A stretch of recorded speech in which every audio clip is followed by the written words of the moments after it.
रामचंद्र कृपालु भज मन हरन भव भय दारुणम नव कंज लोचन कंज मुख कर कंज पद कंजारुणम। हम सभी जानते हैं कि इस वर्ष रामनवमी 9 अप्रैल से 17 अप्रैल तक मनाया जाने वाला है और हम सभी जानते हैं कि किस तरीके से रामनवमी का त्यौहार और भगवान श्री राम हम सनातनियों के लिए, जितने भी सनातनी लोग हैं उन सभी के लिए कितना महत्व रखते हैं। और इन्हीं चीज़ों को लेकर के, इसी बारे में जानकारी को लेकर के, ज़्यादा जानकारी के साथ हमारे साथ जुड़ चुके हैं प्रखंड विद्वान आचार्य कृष्णकांत जी। आचार्य जी, हम चाहेंगे कि आप सबसे पहले तो रामनवमी के महत्ता के बारे में लोगों को बताएं।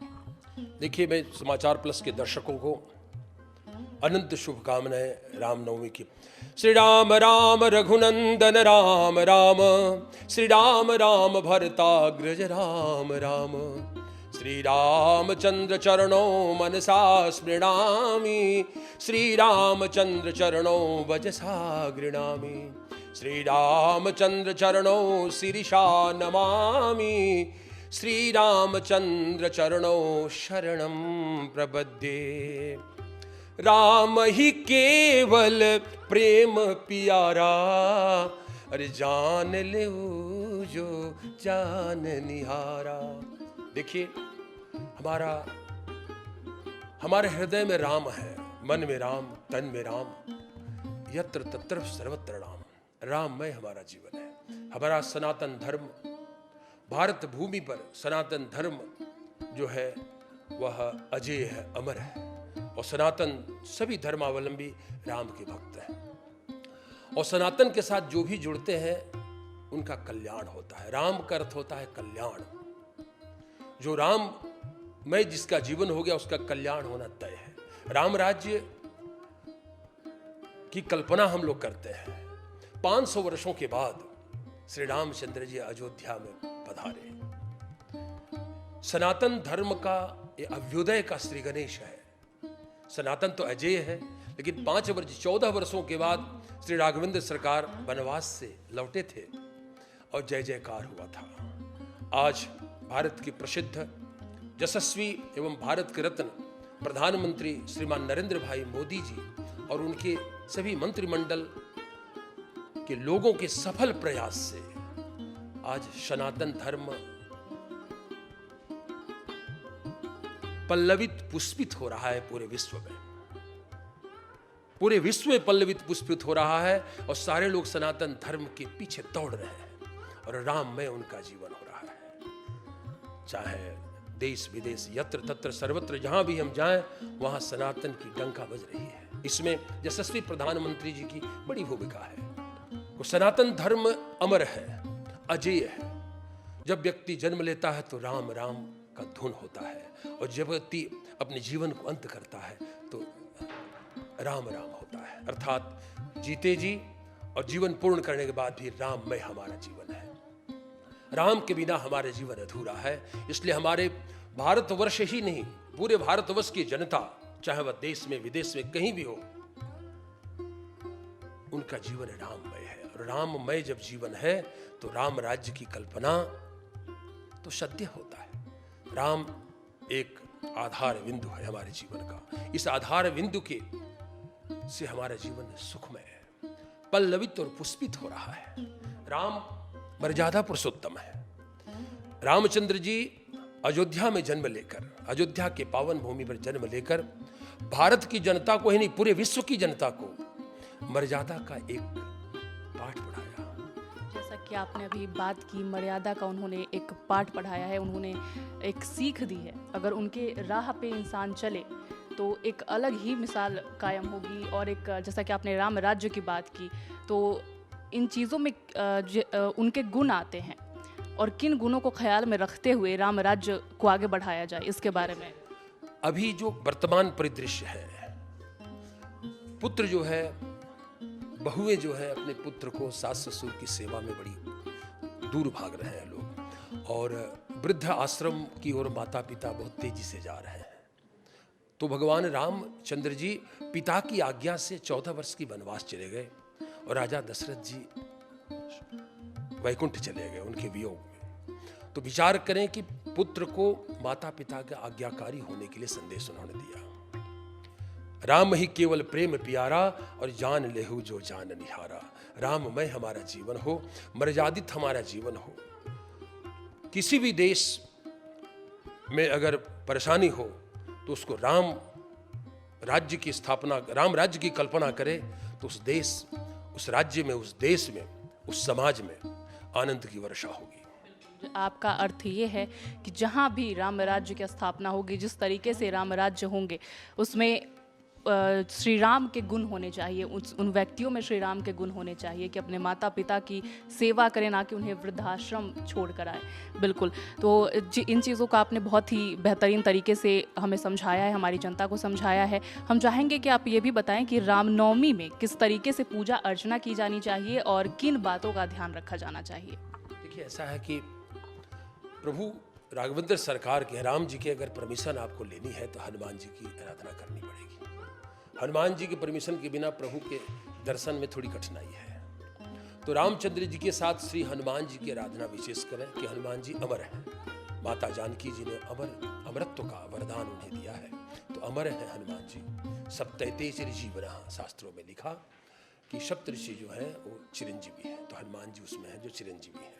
यत्र तत्र सर्वत्र, जहाँ पर राम का गुणगान होता है वहाँ हनुमंत लाल जी पहुँचते हैं और भक्तों को राम की भक्ति में सराबोर करते हैं। रामचरितमानस हमारे विश्व का एक अमूल धरोहर है और तुलसीदास जी महाराज रामचरितमानस लिखकर राम की, श्री राघवेंद्र सरकार का वर्णन करके पूरे भारतीयों को ही नहीं, पूरे विश्व को एक सूत्र में पिरोने का संदेश दिया। तो राममय हमारा जीवन हो। और राम की कुछ मंत्र हैं, उन मंत्रों को श्रींग सीताय रांग रामाय नमः, एक मंत्र है श्रींग सीताय रांग रामाय नमः। तुलसी की माला पर अगर इस मंत्र को जपा जाए तो राघवेंद्र सरकार खुश होंगे और उसके घर में खुशहाली होगी। जैसे कि आपने कहा तुलसी की माला, उसमें कितने पत्तियों का होना? 108 माला पूर्ण होता है। 108 माला की मणियों से अगर जप किया जाए, अधिक से अधिकम फलम, अधिक से अधिक जप किया जाए, श्रींग सीताय रांग रामाय नमः, इस मंत्र को जप किया जाए और जप करने से मानव का कल्याण होगा। दूसरी बात, हनुमान जी, पूरे रामचरितमानस का सबसे सुंदर कोई कांड है तो सुंदर कांड है। रामचरितमानस में जितने कांड हैं, सबसे सुंदर अगर कोई कांड है उसका नाम है सुंदर कांड। तो कहा कि रामनवमी के दिव्य मुहूर्त में सुंदर कांड का पाठ जरूर करना चाहिए भक्तों को। दीन दयाल विरत संभारी, हरहु नाथ मम संकट भारी। संकट निवारण के लिए इस संपुट लगाकर सुंदर कांड का पाठ करें, हनुमान जी शीघ्र प्रसन्न होंगे और शीघ्र प्रसन्न होकर श्री राघवेंद्र सरकार के नजदीक ले जाएंगे और भक्तों का कष्ट निवारण के लिए निवेदन करेंगे और भक्तों का कष्ट निवारण होगा। जैसा कि आपने प्रभु श्री राम और हनुमान जी के बारे में चर्चा की, तो हम जैसा कि अभी चर्चा कर ही रहे हैं, तो हम इनसे आचार्य आपसे जानना चाहेंगे, आपके मुख से सुनना चाहेंगे। उनके बारे में एक कहानी है कि जब माता सीता अपने मांग में सिंदूर रख रही थी, तो उस वक्त उन्होंने जो पूछा और उसके बाद उन्होंने खुद ही पूरे शरीर में सिंदूर लगा लिया। उसके बारे में हम चाहेंगे कि आप थोड़ा सा हमारे दर्शकों को बताएं। देखिए, ऐसा है कि शास्त्रों में हमारे विद्वानों ने लिखा कि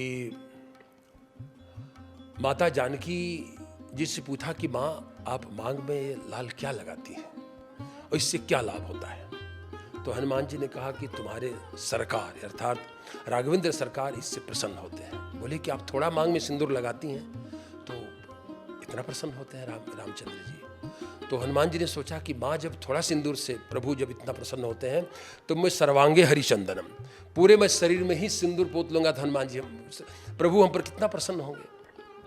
तो प्रभु को प्रसन्न करने के लिए भक्त भगवान को प्रसन्न करने के लिए हद तक जा सकता है। तो हनुमान जी परम भक्त हैं और परम भक्त का काम है प्रभु को प्रसन्न करने के लिए, भक्तों को प्रभु को रिझाने के लिए जो काम हो सकता है वो करने के लिए हनुमान जी पूरे शरीर में सुंदर सिंदूर का लेप लगा लिया और प्रसन्न भगवान हम पर प्रसन्न हो जाए, हमारा जीवन धन्य हो। इसी के लिए हनुमान जी पूरा शरीर में सिंदूर लगाए थे। इसीलिए मंगलवार को, शनिवार को हनुमान जी को चोला चढ़ाया जाता है कि हनुमान जी प्रसन्न हो, हमारे संकटों का निवारण हो।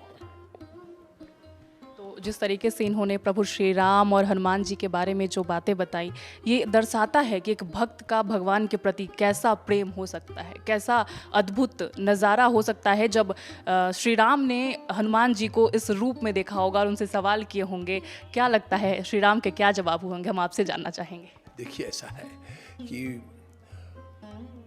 राम हमारी प्राणवायु है, और तो भक्त जब निर्मल मन जन सो मोहि पावा, अरे मोहि कपट छल छिद्रण भावा। भगवान ने कहा कि निर्मल मन जन के व्यक्ति ही मुझे भाते हैं, छल प्रपंच से भरा व्यक्ति मुझे पसंद नहीं है। इसलिए भगवान के यहाँ जब जाओ, साष्टांगोयम प्रणामस्ते प्रयत्नेन मयात्मनः, भगवान के यहाँ भक्त अगर जाए तो समर्पित भाव से जाए। और भक्त जब समर्पित भाव से भगवान के सन्मुख जाता है, सन्मुख होई जीव मोहि जब ही जन्म औग असनास ही तब। ऐसा मैं कहने का मतलब यह है कि जब यह जीव प्रभु के सन्मुख जाता है तो प्रभु के सन्मुख जाते ही उसके सारे पाप नष्ट हो जाते हैं और उसका जीवन धन्य हो जाता है, सन्मुख जीवन। आचार्य जी, आपने बताया कि किस तरीके से माला की तुलसी की माला की जाप करना चाहिए, उसके मंत्र भी बताया आपने। तो हम ये जानना चाहेंगे कि उसके समय क्या होने चाहिए, किस समय में ये जाप होना चाहिए और किस तरीके से स्नान ध्यान करके। देखिए, ऐसा है कि प्रातः, मध्याह्न और रात्रि 3 प्रहर है। प्रातः काल, मध्याह्न काल और रात्रि काल। प्रातः, मध्याह्न और रात्रि। तो प्रातः काल की पूजा सबसे श्रेष्ठ होती है।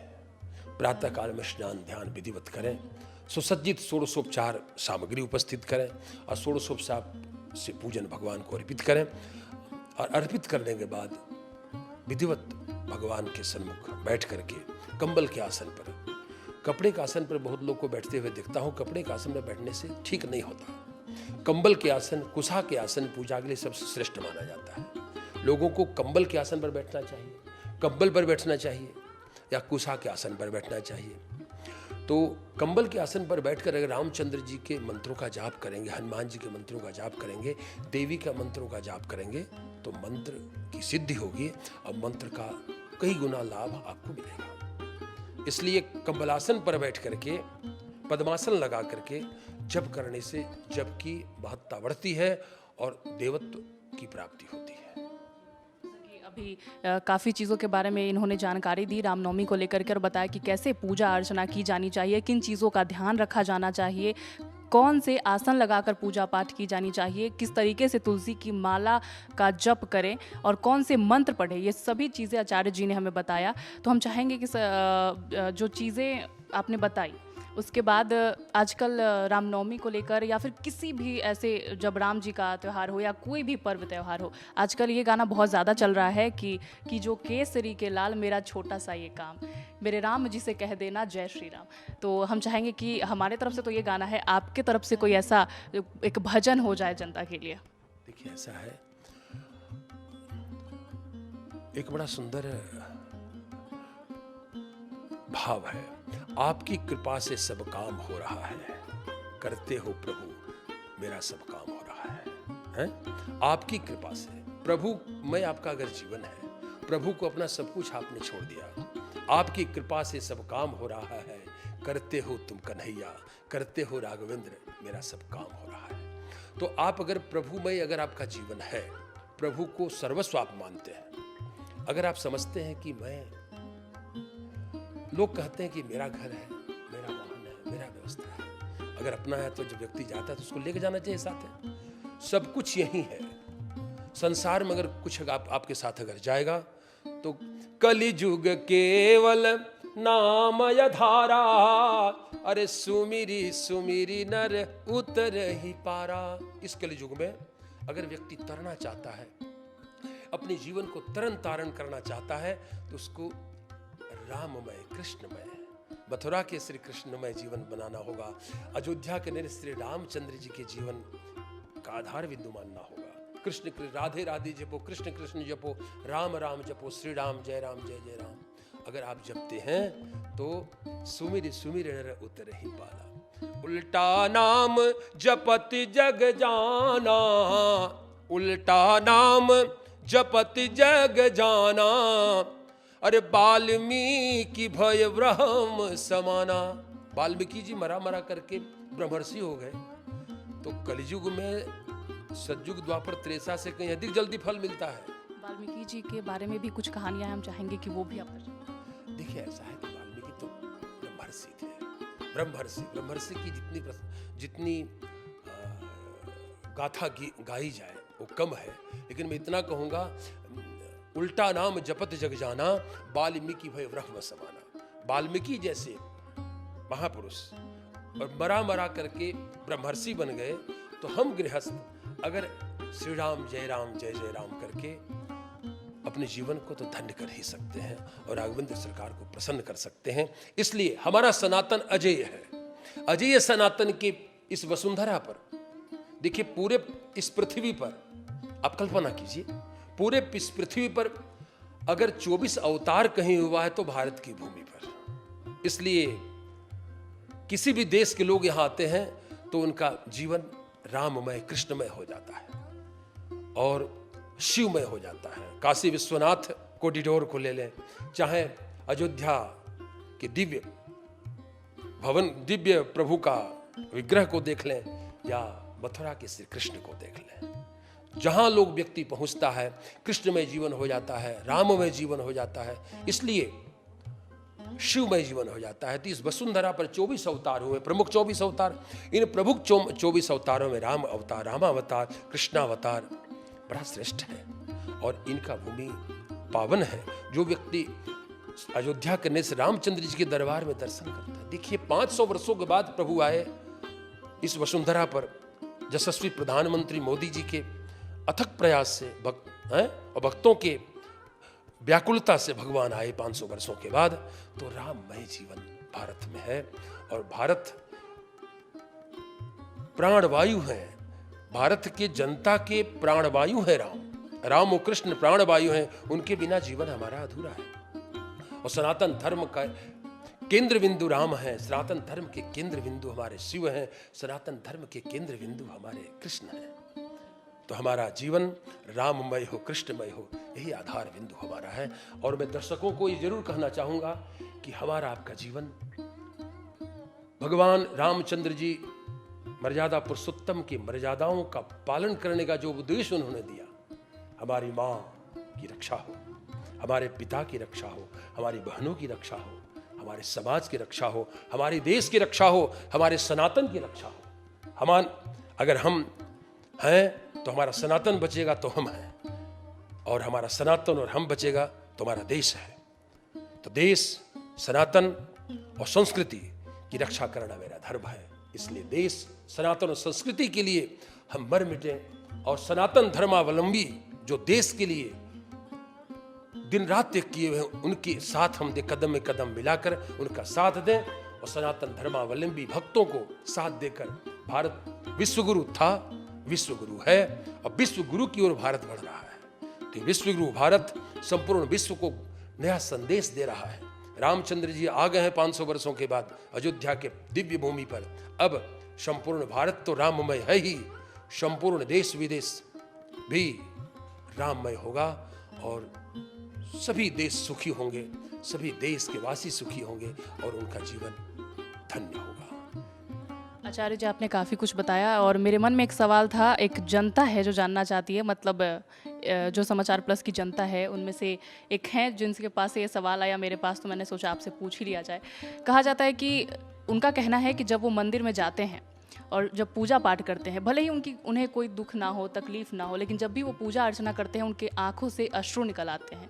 इसके बारे में क्या कहानियाँ हैं, क्या चीज़ें? देखिए ऐसा है कि कहीं भी जाए आप पूजा में या पूजा में बैठे हैं, तो भक्ति का 3 प्रमुख श्रीमद् भागवत महापुराण के हिसाब से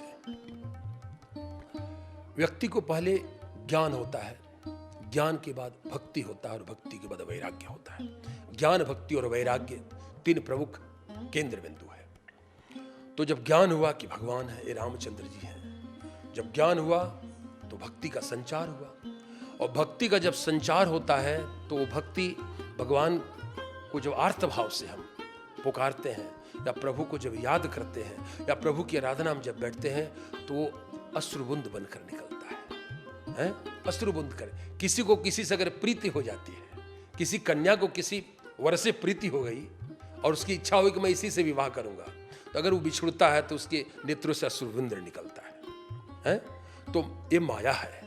तो प्रभु से भक्ति भी एक माया है।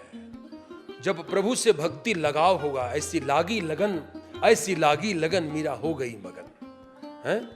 तो रामचंद्र जी से अगर लगन होगा और आप प्रभु को पाना चाहेंगे तो आपके नेत्रों से अश्रुबुंद बनकर वो भक्ति,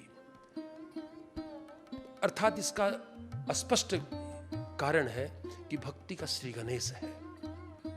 अगर आपके हृदय में भगवान आ रहे हैं या आ गए हैं तो वो भक्ति अश्रुबुंद बनकर निकलेगा और एक दिन वो अश्रुबुंद आपकी भक्ति को बढ़ाएगा और बढ़ते बढ़ते आप खुले वैकुंठ में चले जाएंगे और राममय आपके जीवन हो जाएगा, कृष्णमय आपका जीवन हो जाएगा।